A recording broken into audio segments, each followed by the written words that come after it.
copped a gun on John Kennedy 5 minutes later.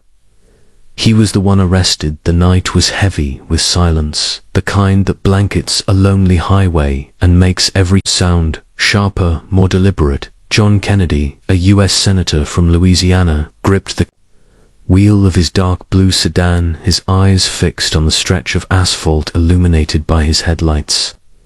It had been a long day, meetings that dragged into debates, phone calls that never seemed to end, and the constant hum of decisions that weighed on his shoulders. Now, well past midnight, he was finally heading home. The road cutting through a quiet corner of his state, where the streetlights were sparse and the stars burned brighter than the city ever allowed. The hum of the engine was his only companion, a steady rhythm that matched the cadence of his thoughts. He wasn't speeding. 65 miles per hour, right on the limit, his driving steady. His hands at 10 and 2 years in public life had taught him discipline, precision, the kind of caution that kept you out of trouble. So when the sharp flash of red and blue lights exploded in his rearview mirror, his first reaction wasn't fear or guilt, but confusion.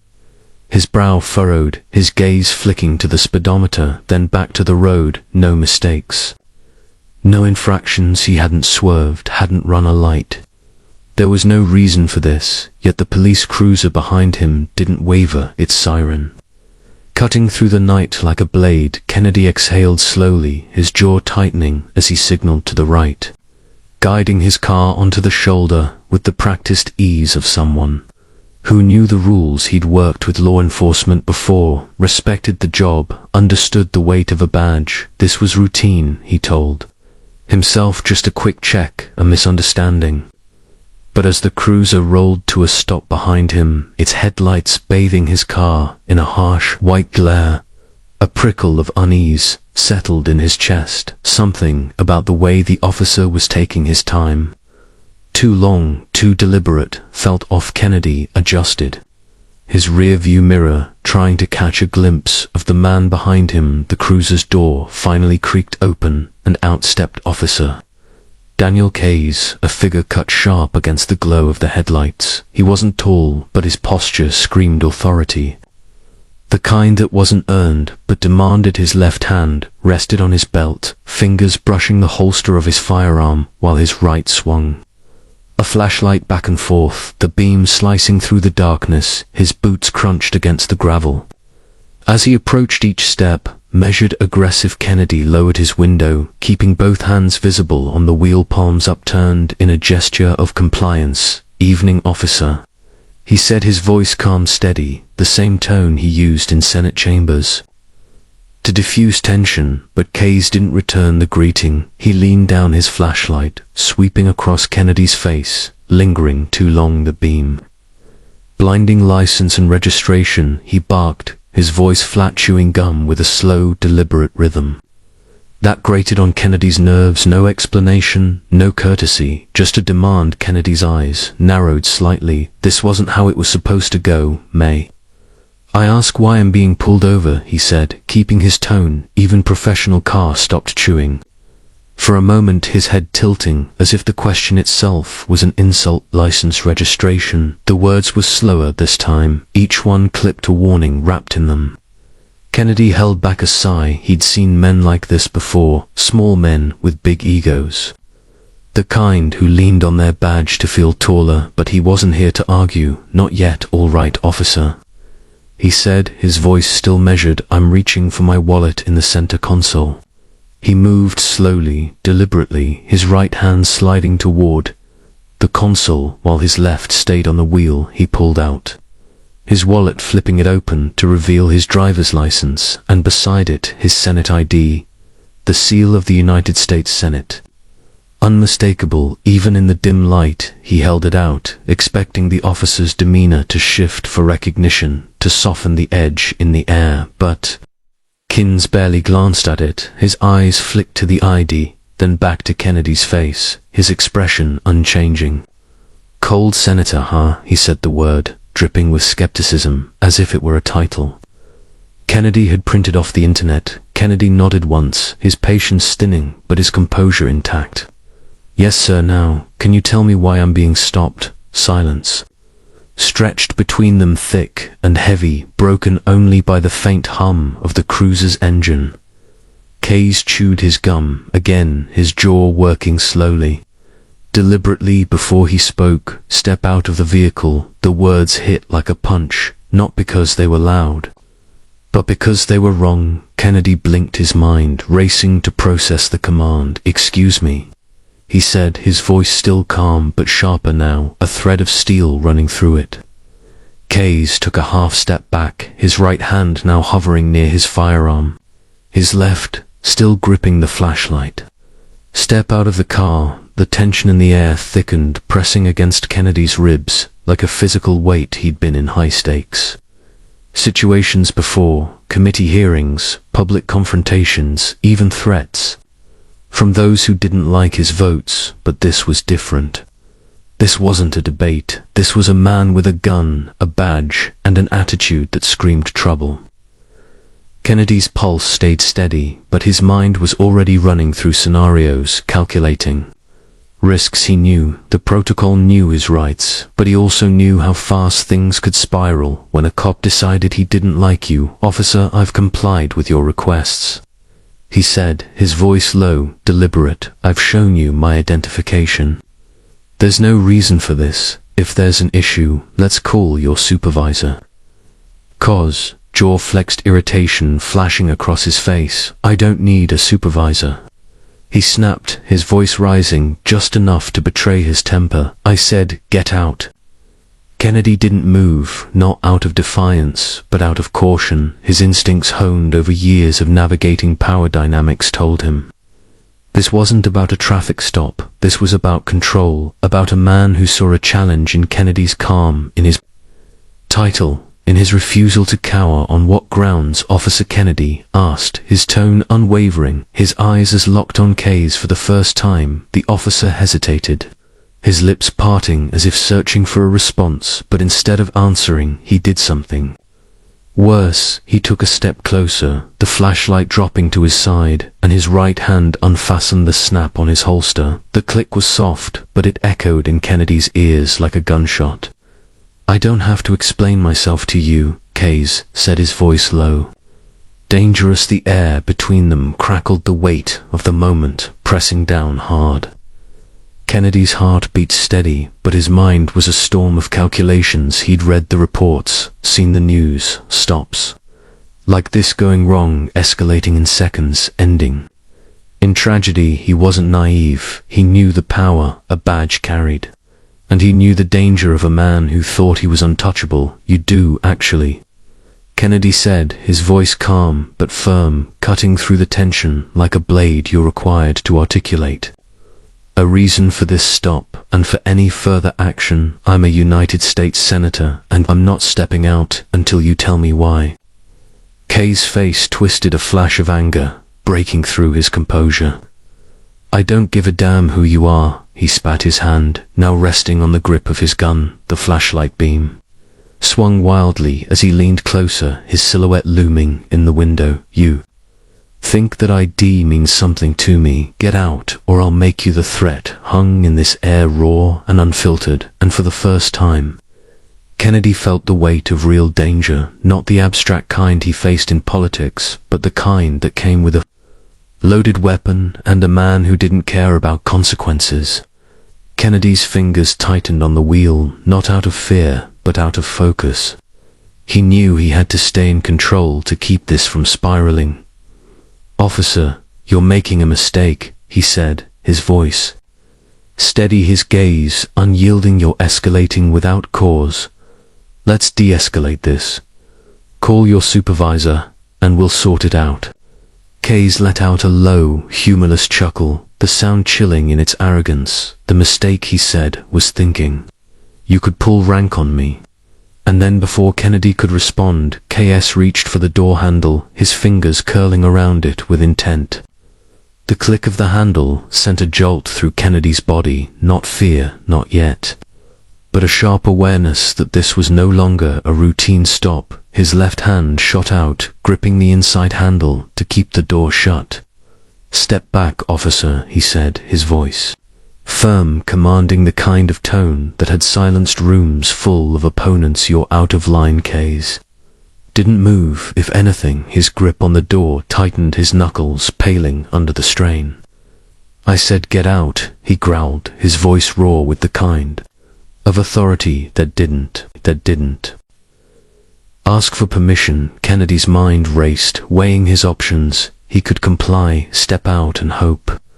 KS didn't push further, but that meant surrendering control, putting himself at the mercy of a man who clearly had none. He could resist, stay in the car. But that risked escalation, and with Kay's hand on his gun, escalation could be deadly. He'd seen the footage, read the stories, people who did everything right and still didn't make it home. His Senate ID, his title, his years of service, they meant nothing to a man like KS, who saw only a challenge to his power. Kennedy's right hand twitched, itching to reach for his phone, but he knew any sudden movement could be misread, twisted into an excuse. "You're crossing a line," he said, his voice low, controlled, but with an edge that carried weight. "You know who I am, you've seen my ID. This isn't worth your career." Kay's lips curled into a smirk, his eyes narrowing. "Career," he said, almost laughing. "You think you can scare me with that? I'm the law out here." The arrogance in his voice was a spark igniting something in Kennedy, not anger, but resolve. He'd spent his life fighting for what was right, for the people of Louisiana, for the rule of law. He wasn't about to let a rogue cop rewrite the rules on a deserted highway. But before he could speak, the situation shifted. A faint sound broke through the tension, a rustle. Then a voice, sharp and clear, cutting through the night like a lifeline. "Hey, I'm recording this." The shout came from the side of the road, piercing the suffocating silence. Kennedy's eyes flicked to the source, careful not to turn his head. A woman stood there, maybe 30 feet away. Her phone raised, the glow of the screen reflecting off her glasses. She was at a safe distance, but close enough for her camera to catch every detail. Kay's gun, his stance, the senator pinned in his car. "You sure you want to do this, officer?" she called out, her voice steady despite the weight of the moment. Kay's froze, his hand still on the door handle, but the shift in his posture was immediate. A flicker of hesitation, a crack in his armor. He didn't lower his gun, but his eyes darted toward the woman, then back to Kennedy, calculating. Kennedy seized the moment. "Put the weapon down," he said, his voice stronger now, carrying the weight of authority he'd earned over decades. "You're being recorded. This is over." Kay's jaw clenched, his breathing shallow, his mind clearly racing to find a way out. The woman, Sarah Kennedy, would later learn, kept her phone steady, her voice ringing out again. "I've got it all, officer. The whole world's going to see this." The words were a hammer striking at the foundation of Kay's bravado. For a moment, no one moved, the air thick with the weight of what came next. Kennedy's heart pounded, but his face remained calm, his eyes locked on KS's. He knew this wasn't over, not yet, but the balance had shifted, and for the first time, he felt the faint stirrings of hope that he'd make it through this night. The highway shoulder was a stage, now lit by the harsh glare of headlights and the pulsing red and blue of KS's cruiser. John Kennedy stood beside his sedan, his hands still raised, not in surrender, but in a calculated show of restraint. The air was thick with tension, the kind that made every sound, the crunch of gravel, the hum of engines, the faint crackle of a police radio, feel like a prelude to chaos. Officer Daniel Kays stood a few feet away, his hand puppeteer no longer on his gun, but still hovering near his holster, his face a mask of defiance, barely concealing the panic creeping into his eyes. "Sarah." The witness held her phone steady, its red recording light a silent accusation that kept Kays in check. Her presence had shifted the dynamic. But the danger wasn't gone. Kennedy knew it, felt it in the way Kaz's jaw twitched, in the way his shoulders stayed rigid, as if he were still weighing whether he could salvage his authority. The senator's mind was sharp, processing every detail, the angle of Sarah's camera, the distance between him and Cass, the faint sound of another siren growing louder in the distance. He'd been in tough spots before, but this was a different kind of battlefield, one where words and evidence were his only weapons. Kay's eyes flicked toward Sarah again, his lips curling into a sneer. "Put that damn phone down," he snapped, his voice raw with frustration, but there was a tremor in it now, a crack in the armor of his bravado. Sarah didn't flinch, not a chance. She shot back, her voice steady, her phone unwavering. "You're not in charge here anymore." The words stung, and Kaz's face reamed, his hand twitching toward his belt as if instinct were pulling him toward escalation. Kennedy saw at the moment where a desperate man might double down, and he spoke before Kays could act. "Officer, you're on camera," he said, his voice calm but firm, cutting through the tension like a blade.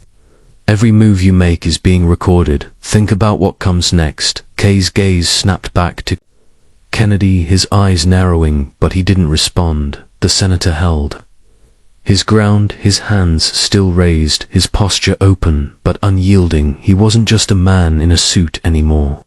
He was a senator, a public figure, and he knew the weight his title carried. Even if KS refused to acknowledge it, the distant siren grew louder, and within moments, another police cruiser pulled up its lights. Sweeping across the scene, the door swung open, and a second officer stepped out. Officer Blake, a broad-shouldered man with a face that betrayed no emotion. He strode toward Kays, his eyes flicking between the senator, the camera, and his partner. "What's going on here?" Blake asked, his voice low, cautious, as if he was stepping into a minefield. Kays didn't turn to face him, his eyes still locked on Kennedy. "Non-compliant driver," said, the words clipped, rehearsed, as if he'd used them 100 times before to justify his actions. Kennedy's jaw tightened. Non-compliant, the phrase was a weapon, one he'd heard in too many reports, seen in too many headlines. It was a code, a way to paint a victim as a threat, to twist the truth before it could take root. But this time, the truth had a witness, and it had a camera. Blake's gaze shifted to Kennedy, and for a fleeting moment recognition flickered in his eyes. He'd seen the senator before, on the news, in campaign ads, maybe even at a state event. His posture stiffened, but he didn't speak. His silence, a signal that he was waiting for Kays to lead. Kennedy seized the opening. "Officer Blake," he said, reading the nameplate in the dim light, his voice steady, authoritative. "I'm Senator John Kennedy. I was pulled over without cause, threatened with a firearm, and ordered out of my vehicle without explanation. I've complied with every reasonable request, and now I'm asking you to do your job. Detain Officer Kays." The words landed like a gavel, clear and unyielding, and for the first time, Kays' composure cracked. "You can't be serious," he spat, taking a step toward Kennedy, his hand brushing his holster again. Blake's arm shot out, stopping his partner mid-step. "Easy." Blake muttered, his voice low, but there was tension in it, a warning. Sarah's voice cut through again, sharp and unrelenting. "It's all on video, officers. The gun, the threats, everything you want to be on the news tomorrow." Blake's eyes darted toward her, then back to Cass, his mind clearly racing. Kennedy watched the exchange, his heart steady, but his senses on high alert. He knew the power of a camera, the way it could shift a narrative, expose a lie. He also knew the danger of two officers caught in a corner, their careers on the line. Blake's radio crackled, a dispatcher's voice breaking the silence. "Unit 12 status." Blake hesitated, his thumb hovering over the radio. Kay's breathing was shallow now, his eyes darting between Kennedy, Sarah, and the approaching lights of yet another cruiser. The balance was tipping, and Kennedy knew he had to keep the pressure on. "Officer Blake," he said, his voice softer now, almost conversational, but with an edge that carried weight. "You've got a choice. You can back your partner and go down with him, or you can do what's right. You know who I am. You know this won't End here. Blake's face was unreadable, but his hand dropped from the radio. A small but significant gesture. Case saw it, and his anger erupted. You're not seriously listening to him. He snarled, turning on Blake. He's just some politician trying to pull rank. Blake didn't respond, his eyes fixed on Kennedy. Calculating, the third cruiser screeched to a stop, and two more officers stepped out, their hands hovering near their holsters. As they took in the scene, one of them, a lieutenant with silver bars on his collar, strode forward, his gaze sweeping from Kay's tense stance to Sarah's phone to Kennedy's raised hands. Somebody want to explain this? The lieutenant demanded, his voice sharp, authoritative. Kennedy didn't hesitate. Lieutenant, I'm Senator John Kennedy, he said, lowering his hands slowly. Deliberately reclaiming control of the moment, Officer Kayes pulled me over without cause, threatened me with his weapon, and refused to acknowledge my identification. This woman has it all on video. I want him detained now. The lieutenant's eyes widened, recognition dawning. He turned to KS, his expression hardening. Is that true? Kay's face twisted, a mix of defiance and desperation. He was non-compliant, he said, his voice weaker now, the excuse sounding hollow even to his own ears. Sarah stepped closer, her phone still recording. Non-compliant, she said, her voice dripping with disbelief. He showed you his ID, told you who he was, and you pulled a gun on him. It's all right here. She held up her phone, the screen glowing with the undeniable truth. The lieutenant's jaw tightened, his gaze shifting to Blake, who stood silent, his earlier neutrality now a liability. Cuff him, the lieutenant ordered, nodding toward KS. Blake hesitated, his loyalty to his partner wearing with the reality of the situation now. The lieutenant snapped, and Blake moved, pulling out his cuffs with a reluctant slowness. KS' face went pale, his bravado crumbling as the cuffs clicked around his wrists. This is a mistake, he muttered, his voice raw, disbelieving. You're going to regret this. Kennedy watched his expression, unreadable, but inside he felt a surge of relief, tempered by resolve. This wasn't over, not for KS, not for him, not for the system that had let this happen. The lieutenant turned to Blake. You two, he said, his voice cold. Blake's head snapped up, shock flashing across his face. Sir, I didn't, he started, but the lieutenant cut him off. You stood there and let it happen. That's enough. Blake's shoulders slumped, and he didn't resist as another officer cuffed him. The scene was surreal, the flashing lights casting long shadows across the pavement, Sarah's camera capturing every moment, every shift in power. Kennedy exhaled slowly, his hands now at his sides, the weight of the moment settling into his bones. He turned to Sarah, meeting her gaze. Thank you, he said, his voice quiet but sincere. She nodded, lowering her phone but keeping it ready. Somebody had to, she said, a faint tremor in her voice. Now that the adrenaline was fading, the lieutenant approached Kennedy, his expression a mix of respect and unease. Senator, are you all right? He asked, his tone formal but genuine. Kennedy nodded, his eyes still on Kayes, who was being led to a cruiser, his head bowed. I'm fine, he said, his voice steady. But this isn't about me. This is about what happens when power goes unchecked. I want internal affairs on this, and I want that video preserved. The lieutenant nodded, already pulling out his radio to make the call as KS and Blake were loaded into separate cruisers. Kennedy's mind shifted to what came next. This wasn't just a bad stop, it was a symptom of something bigger, something he'd seen in the stories of his constituents, in the letters that crossed his desk.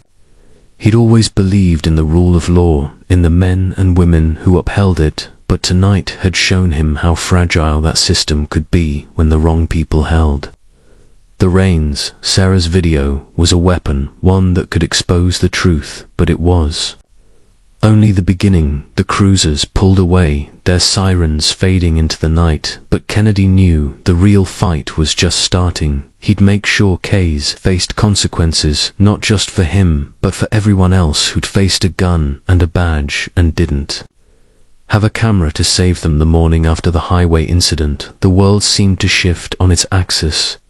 The video Sarah had recorded a grainy but undeniable record of Officer Daniel Kay's aggression and the tense standoff with Senator John Kennedy exploded across social media before the sun had fully risen. By noon, news outlets were replaying the footage on a loop. The image of Kay's hand on his gun, his sneer as he dismissed Kennedy's Senate ID burned into the public's consciousness.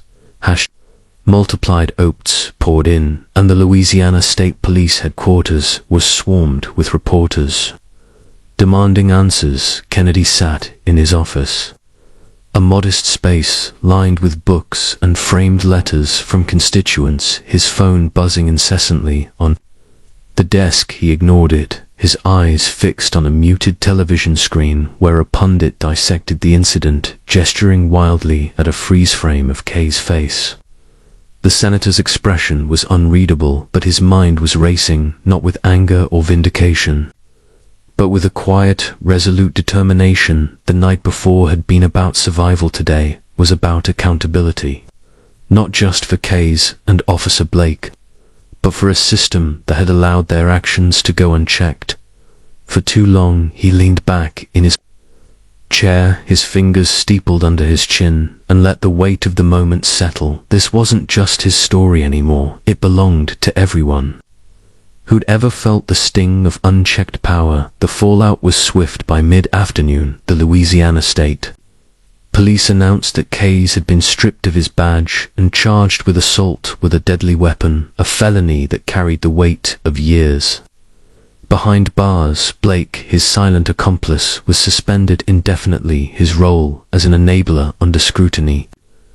By Internal Affairs, the department issued a statement carefully worded to express regret without admitting systemic failure, but the public wasn't buying it. Protests formed outside the state, capital signs demanding reform and transparency swaying in the humid air. Kennedy watched the coverage from his office, his jaw tight. He'd seen this before, outrage that flared bright and then faded, buried under bureaucracy or political maneuvering. He wasn't naive. He knew how easy it was for the powerful to wait out a scandal, to let the noise die down until the world moved on. But he also knew he had something they didn't: a platform, a voice, and a responsibility to use both. He picked up his phone, not to answer the barrage of calls, but to dial a number he'd saved the night before. Sarah's. She answered on the second ring, her voice cautious but warm. "Senator," she said, the faintest hint of surprise in her tone. "I need your help." Kennedy said, his voice steady. "This isn't over. Meet me at the community center in Baton Rouge tomorrow night. We're going to talk to people, not just the press, the community." Center was a low brick building, its walls plastered with flyers for youth programs and voter drives. Its parking lot filled with cars by the time Kennedy arrived the next evening. Inside, the air was thick with